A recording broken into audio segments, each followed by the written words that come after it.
미국 최대 반도체 회사 인텔이 자체 개발한 새로운 인공지능 AI 전용 칩을 공개했습니다. 시장을 주도하는 엔비디아의 AI 칩보다 성능이 탁월하다라는 게 인텔의 주장인데요. 인텔의 이번 야심작 정말 엔비디아를 위협할 정도인지 김대호 경제학 박사와 집중 진단해보겠습니다. 박사님 안녕하세요. 네, 반갑습니다. 인텔이 이번에 새로운 AI 칩을 공개했습니다. 이름이 가우디 3라고 하는데 어떤 제품이에요? 네, 한마디로 인공지능의 연산 처리 속도를 아주 혁명적으로 당기는 그런 면에서 엔비디아의 독점을 깰 수 있다. 그렇게 주목을 받는 새로운 반도체 칩입니다. 원래 인텔은 이 가우디 프로젝트를 2019년부터 해왔어요. 가우디라는 이 상품 이름은 인텔이 만든 게 아니고요. 이스라엘의 스타트업인 하바나라는 회사가 만들었는데 이 하바나 랩스를 2019년에 인수하면서 가우디 프로그램을 만들었는데요. 일각에서는 엔비디아와 경쟁을 하니까 가우디가 GPU다. 그래서 엔비디아 GPU와 가우디 GPU가 경쟁을 할 것이다. 이렇게 분석을 하는 분들이 있는데 이건 좀 잘못된 이 해석이에요. 가우디는 GPU가 아니다라는 말씀이신 거죠? 그렇습니다. 가우디는 가속기, 엑셀러레이터, 그 CPU의 처리 속도를 더 빨리 하는 가속기입니다. 자, 여기서 그러면 CPU와 GPU가 어떻게 다르냐? 네. 이 대목에 대한 혼선이 있기 때문에 이런 지금 문제가 나오는 건데요. 사실 GPU도 CPU예요. 이게 무슨 말이냐면 CPU라는 것은 센트럴 프로세스 유닛이라고 해가지고 컴퓨터의 명령을 수행할 수 있는 반도체거든요. 그러니까 우리가 흔히 메모리 반도체와 비교를 하는데 메모리는 기억을 쭉 쌓아두는 곳이에요. 그런데 CPU는 명령을 입력해가지고 컴퓨터가 활동을 할 수 있게 조작하는 그런 겁니다. 그러니까 GPU도 CPU의 일종인데 엔비디아에서 원래 CPU를 하려고 그러다가 CPU 쪽에 인텔이 너무 앞서니까 경쟁력이 없을 것이야. 그래서 CPU 중에서 가장 단순한 형태인 GPU, 그래픽 명령어를 주로 하는 GPU 영역을 집중하면서 그 이름을 그냥 GPU라고 부른 거예요. 그런데 이 GPU도 사실상 CPU를 가지고 움직이는데 이것을 병렬 형태로 우리가 건전지를 직렬로 연결하는 방식과 있고 병렬로 연결하는 방식이 있는데 병렬로 연결하면 사실상 직렬보다는 효율성은 굉장히 떨어지는데 동시 처리가 많이 가능하기 때문에 게임을 하는 데 있어서는 상대방도 있어야 되고 아군도 있어야 되고 또 게임하는 데서는 여러 가지 병사들이 무기가 동시에 출현해야 되기 때문에 GPU를 가지고 좀 재미를 봤어요. 그러다가 인공지능 시대가 오니까 인공지능도 이 여러 가지 문제를 동시에 처리해야만 생성형 GPU 같은 경우에 그 소비자들의 질문에 빨리빨리 순간적으로 답할 수 있고 또 공부를 해야 되는데 공부하는데도 시간을 한꺼번에 엄청난 양을 공부해야 인공지능으로서 효능이 있거든요. 그런데 반해서 CPU는 아주 고난도, 미분, 적분, 달나라에 가는 그런 계산 방식, 이것은 GPU로 계산이 안 돼요. CPU만이 가능한 것이거든요. 그런데 인공지능 시대에 이제 엔비디아의 GPU가 돈을 잘 벌었습니다. 독점을 해왔어요. 그런데 이번에 인텔이 만든 가우디 3는 CPU도 아니고 GPU도 아닌 거예요. 그럼 뭐예요? 뭐냐? GPU나 CPU의 처리 속도를 옆에 붙어가지고 가속시켜 주는 거예요. 자, 지금 이 GPU의 우리 SK 하이닉스가 만드는 HBM이 들어간다라는 얘기를 여러 번 해왔지 않습니까? 그렇죠. HBM은 메모리입니다. 근데 메모리가 왜 옆에 붙어야 되냐면요. 메모리는 기억 장치로서 그동안에 있었던 공부 학습 결과를 쌓아놓는 것이거든요. 근데 GPU가 계산을 상당히 아무리 빨리 해도 GPU에 있는 정보를 불러와야 계산을 할 수 있는 겁니다. 그런데 일반 메모리는 굉장히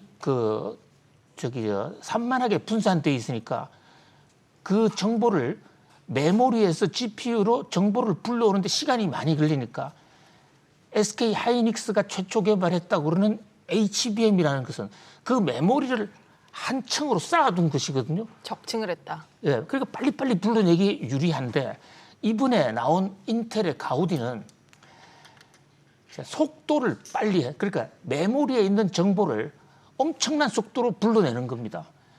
이 가우디는 두 가지 면에서 이 인공지능의 생태계를 바꿀 수 있을 것으로 보이는데요. 하나는 굳이 GPU를 안 써도 돼요. 기존에 있는 CPU만으로도 옆에 가우디가 장착이 되면 속도를 굉장히 빨리 해주는 겁니다. 또 하나 HBM을 안 써도 돼요. 일반 메모리를 가지고도 속도를 빨리 해준단 말이죠. 그럼 이거는 뭐 하이닉스 입장에서는 악재일 수도 있겠네요. 뭐 그렇지만 하이닉스 입장에서는요. HBM을 갖다 놓고 거기다가 또 가속기를 쓰면 더 빨라질 수 있으니까. 그러나 이 인텔의 가우디가 들어가게 되면 엔비디아의 GPU가 쓸 자리를 잃게 되거든요. 그럼 HBM이 굳이 필요가 없는 겁니다. 한마디로 인공지능을 둘러싼 반도계 생태계에 근본적인 변화를 몰고 올 수도 있는 전쟁이 시작됐다. 이렇게 볼 수가 있는 것이거든요. 그런데 이 가우디3가 지금 나와 있는 엔비디아의 H100 네. 이런 것보다는 속도가 굉장히 빠른데 최근에 엔비디아가 또 뉴 버전을 내놓지 않았습니까? 그쪽보다는 과연 빠를지 이 대목이 하나의 관전 포인트고요. 그것보다도 빠르다면 인텔이 엔비디아를 앞서갈 수가 있을 텐데 아직까지는 뉴 제품보다는 빠르지는 못한 것처럼 보이고요. 기존 제품보단 빠르고요. 예, 기존에 나와 있는 제품보다는 훨씬 더 빨라요. 뭐 4배 어떤 뭐 분야별로 다르지만 1.4배에서 4배 정도 빠른데 그다음에 또 하나 변수는 이게 현재 각종 클라우드 컴퓨터들이 엔비디아로 쫙 깔려 있는데 이 쿠다라는 프로그램 그것은 인공지능 교육을 시키기 위한 명령 소프트웨어예요. 거기 들어가야 인공지능을 교육을 시킬 수가 있는데 이게 엔비디아에서만 작동하도록 되어 있기 때문에 그렇기 때문에 이 소프트웨어를 쿠다를 대체할 소프트웨어를 만들어내지 못한다면 인텔의 엔비디아를 완전히 따라잡지는 못할 것이다. 뭐 그럼에도 불구하고 인텔이 가속기를 통해서 GPU 시대를 끝내고 CPU만으로서도 인공지능을 만들 수 있는 그런 가능성을 제시했다. 그런 면에서 굉장히 큰 중대한 발전이다 이렇게 볼 수 있습니다. 일단 뭐 가격 경쟁력도 조금 있겠죠. 아직 가격이 구체적으로 나오진 않은 것 같은데. 예, 뭐 제품은 아직 나오지 않으니까 가격은 현재 GPU 가격이 굉장히 올라가 있으니까 GPU 안 쓰고 기존에 CPU 쓰면서 가속기만 갖다 붙이면 되니까 가격도 GPU보다는 굉장히 싸게 될 것으로 보입니다. 쿠다를 말씀하셔서 안 그래도 그거 하겠다고 인텔이 퀄컴, 구글과 이제 손잡고 오픈 소프트웨어 구축을 한다는 거잖아요. 이것도 엔비디아 입장에서는 굉장히 또 강력한 위험 요소예요. 그렇습니다. 사실 이제 본격적인 위험은 사실은 인텔이 가우디 3에다가 플러스 쿠다를 대체할 수 있는 프로그램을 만들어낸다. 이러면은 판이 바뀔 수도 있습니다. 자, 팻 겔싱어가 이 새 제품 가우디 3를 발표할 때 무대에 올라서 춤을 추고 난리가 났습니다. 실제로 춤을 췄습니까? 그렇습니다. 지난번에 젠슨 황은 중국에 가서 노래를 했나요? 중국식 춤과 노래를 같이 했잖아요. 아마 그것을 의식해서 우리는 젠슨 황을 이길 수 있어 하는 그런 모양인데 춤은 좀 어색하기는 했어요. 그렇지만은 자 여기 이 대단한 녀석을 보세요 하면서 춤추는 저런 모습 그만큼 이제 자신감이 있다. 원래 그랬듯이 인텔이 다시 반도체의 본고장으로서 인공지능 시대에도 무대를 인텔로 가져올 수 있다라는 그런 자신감을 피력을 했습니다. 그런데 이제 소프트웨어를 만들어야 되는데 사실 인텔은 소프트웨어 회사는 아니잖아요. 그래서 여기에 퀄컴과 구글이 동맹을 맺었고 여기에 큰 역할을 할 때가 바로 퀄컴입니다. 퀄컴이 지금 그 AP 반도체라는 모바일에 들어가는 반도체를 가지고 굉장히 세계를 평정하고 있는데 그 소프트웨어와 인텔이 과연 효과를 낼 수 있을 것이냐. 그 대목이 크게 중심을 끌고 있다. 이렇게 볼 수 있겠습니다. 박사님 좀 어떻게 보세요? 지금 엔비디아가 수세에 몰리면서 조금 최근에 주가도 좀 조정되고 있고 목표 주가도 하향하는 곳들이 생기던데 그래도 아성이 깨지기까지는 좀 시간이 걸리지 않을까요? 그 두 가지 포인트입니다. 하나는 지금 엔비디아가 주가가 너무 올랐습니다. 너무 오르다 보니까 밸류에이션이 과다하다. 이제 그런 우려가 나오는 데다가 엔비디아의 독점은 오래 가지 못한다. 저는 수차 말씀드렸지만 엔비디아의 독점은 매우 일시적인 겁니다. 운이 굉장히 좋은 거예요. 그러니까 이 딥러닝을 하는 사람들이 우연히 컴퓨터 교육을 시키다 보니까 엔비디아의 GPU를 갖다 놓으니까 속도가 빠르더라. 그래서 어느 날 갑자기 엔비디아 GPU가 뜨게 된 것이거든요. 근데 지금 인텔이 쳐들어오고 있죠. AMD가 지금 후속으로 계속해서 커지고 있고요. 예. 거기다가 구글 같은 이런 회사들은 최근에 ARM이라는 회사, 이 ARM이 반도체 설계 모델을 만드는 회사예요. 지금 ARM은 일본에 있는 소프트뱅크의 손정희 회장이 최대 주주로 되어 있는 것이죠. 그 구글에서는 자기들 클라우드에 들어가는 그 엑시온이라는 것을 직접 만들었는데요. 그게 ARM에 기반을 한 거예요. 그러니까 앞으로 구글이나 아마존 같은 데가 굳이 엔비디아로부터 GPU 안 사와도 됩니다. 그런 면에서 수요가 떨어질 것이죠. 거기다가 인텔이 소프트웨어만 개발한다면 이 가우디 3 가지고 폭발적인 어떤 이 행보를 해 나간다. 그렇기 때문에 엔비디아의 독점은 깨질 텐데, 자 지금 현 상황에서 인공지능 컴퓨터와 관련해 가지고 가장 강력한 것은 세 가지가 있습니다. 첫 번째는 엔비디아의 GPU, 뭐 이건 시장을 한 90% 장악하고 있고, 두 번째는 인텔이 오늘 공개한 이 가우디 3 가속기, 이것도 GPU는 아니지만 인공지능 교육 속도를 엄청나게 빨리 한다고요. 그 다음에 또 하나가 AMD의 MI3000이라는 게 있습니다. 이것도 일종의 가속기 형태인데 여기서도 소프트웨어만 개발한다 그러면 엔비디아를 따라잡을 수가 있거든요. 그래서 엔비디아가 잘 되냐 못했다는 것은 엔비디아가 자체 기술을 개발을 하느냐도 하나의 변수지만 그것보다는 바로 AMD와 인텔이 그 오픈 소스, 엔비디아의 쿠다가 가지고 있는 독점적 소프트웨어망을 풀어 헤칠 수 있는 새로운 소프트웨어망을 개발한다. 그러다면 독점 체제는 깨질 수가 있다. 이렇게 볼 수 있겠습니다. 엔비디아가 상당히 지금 마음이 급하겠어요. 초격차 기술을 계속해서 내지 않으면 이렇게 경쟁자들한테 뺏길 수가 있고. 알겠습니다. 두 번째 아이템도 인공지능 관련 소식이어서 바로 이어서 살펴보겠습니다. 미국과 영국, 호주의 안보 동맹인 오커스가 일본과의 첨단 기술 협력을 검토하겠다 밝혔습니다. 중국 견제를 위해 출범한 오커스 동맹이 일본의 부분적인 참여를 공식화하는 수순에 접어든 건데요. 박사님, 이 오커스 국가들과 특히 이제 미국, 일본 간의 AI 개발 동맹 이게 어떤 의미가 있습니까? 잘 아시다시피 인터넷이라는 게 군사용으로 만들던 것이에요. WWW 그것이 미국 그 군대에서 자기들끼리 암호를 전해주고 받는 수단인데 이것을 실리콘밸리에서 상업화시키면서 IT 혁명이 왔거든요. 지금 우리가 자동차에 쓰고 있는 내비게이션도 사실 미군이 군사용으로 쓰고 있던 겁니다. 왜 이 말씀을 드리냐면요. AI, 지금 인공지능 혁명이 일어나고 있지만 이것도 초기에 그 뿌리는 군사용 용도로 수요가 시작이 됐고 지금도 많이 밝혀져 있지는 않지만 숨어서 국방용으로 AI를 미국 군사 당국이 많이 개발하고 있거든요. 그런데 기시다가 일본에 가면서 오커스 필러2 동맹에 일본을 끼워주면서 AI 무기를 같이 개발하자. 이 대목은 일본이 AI 쪽에서 상당히 빨리 갈 수 있는 중대한 교두보를 잡았다. 그런 면에서 AI 산업에서 우리 일본이 좀 소외돼 있는 것 같지만 실제로는 그렇지가 않습니다. 아까 말씀드린 ARM이라는 회사가 이 반도체 설계 모델을 개발하는 회사인데 인텔이 이 ARM 기반의 또 구글이 ARM 기반의 반도체를 만들어내고 있지 않습니까? 이 ARM이 일본 소유 회사입니다. 회사의 소재지는 영국에 있지만 뭐 그런 면에서 이번 미일 정상회담은 오크스와 함께 일본 AI가 세계로 뜨는 중대한 교두보가 된다.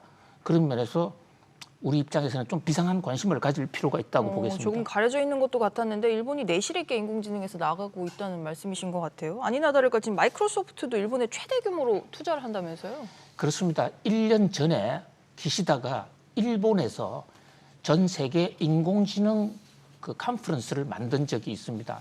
그때 마이크로소프트의 나델라가 직접 가서 기시다와 면담까지 했는데요.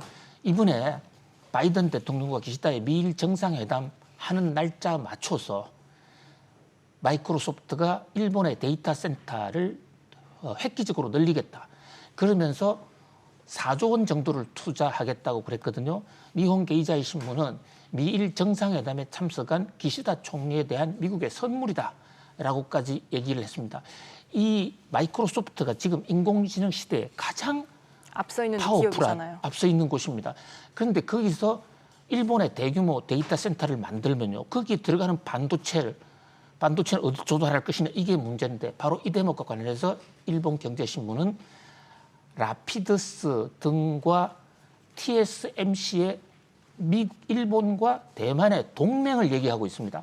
무슨 얘기냐면 마이크로소프트가 일본에서 저렇게 데이터 센터를 만들 때 필요한 그 반도체는 일본과 대만이 TSMC가 동맹해서 만드는 메이드 인 일본 차이나 제품을 쓰겠다는 겁니다. TSMC도 지금 일본에서 공장을 계속 만들고 있잖아요. 바로 그렇습니다. 그러니까 바로 TSMC를 끌어들인 그 의도가 이번에 적나라하게 드러난 것이죠. 바로 일본을 인공지능의 센터로 만들겠다. 그래서 그 가시적인 효과로 마이크로소프트를 끌고 간 겁니다. 그런 면에서 미일 정상회담은 정치적인 이슈이긴 하지만 경제적으로 특히 기술에 있어서는 정치와 경제, 군사가 떨어져 있지 않다. 그런 면에서 기시다와 마이크로소프트의 이 동맹 좀 예의주시할 필요가 있겠습니다. 그런 면에서 우리도 기시다의 방미를 들여다볼 필요가 있다. 그런 의미가 있네요. 뭐 그나마 듣던 중 다행이라고 평가를 해야 될 지점인지 모르겠는데 네이버가 또 인텔이랑 동맹을 공식화했는데 이거는 어떤 의미가 있어요? 예, 사실 우리나라가 AI에서 너무 뒤처져서 안타깝다. 어떤 주요한 동맹이 있을 때마다 우리는 어느 동맹의 편에 서는 게 아니라 아예 동맹 사각지대로 빠져 있었는데 그나마 이번에 인텔과 네이버가 같이 힘을 모았습니다. 인텔의 팻 겔싱어의 그 인터뷰 내용을 보니까 팻 겔싱어가 기조연설했어요. 네이버란 회사를 며칠 전까지도 몰랐대요. 아, 이번에 알게 된 거예요? 네, 이번에 이제 그 네이버를 알게 됐는데 네이버도 생각보다도 잘한다. 그래서 어떤 분야의 동맹을 하는 것인가를 구체적으로 얘기하지는 않았는데 네이버 측에서 많은 사람들이 갔거든요. 현지의 분석으로는 네이버는 소프트웨어를 개발하는 회사잖아요. 그래서 말씀드린 대로 인텔이 새로 개발하는 아우디 그것을 운용해서 인공지능 교육을 시키는 그 프로그램 바로 그러니까 엔비디아가 갖고 있는 쿠바에 대한 대항마 소프트웨어 개발한다.